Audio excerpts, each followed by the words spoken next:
কমেছে ভারত থেকে চাল আমদানি। মাসের শুরুতে হিলি স্থলবন্দর দিয়ে গড়ে প্রতিদিন ৮০ থেকে ৯০ ট্রাক চাল আমদানি হলেও এখন নেমে এসেছে সেটি ৩০ থেকে ৩৫ ট্রাকে।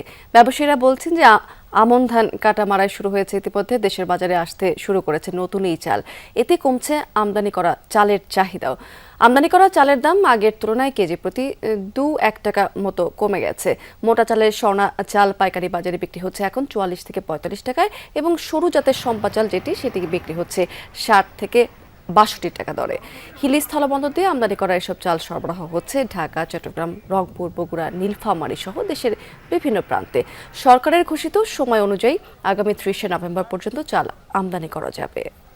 নতুন ব্লেন্ডে আরো রিচ অ্যারোমায় সেলন ফ্যামিলি ব্লেন্ড টে। চালের আমদানি কিছুটা কমে গেছে, গাড়ির সংখ্যাও কম দেখতে পাচ্ছি এবং বাজারে বেচা কিনাও কম।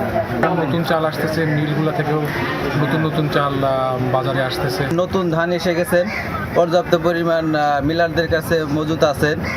হ্যাঁ, আবার ইন্ডিয়ান চালও রীতিমতন আসতেছেন, যে কারণে মনে করেন যে দামটা কমে গেছে। নতুন মাল নামিছে, সবাই ভয়ে আতঙ্কে আছে দাম কমবে আরো।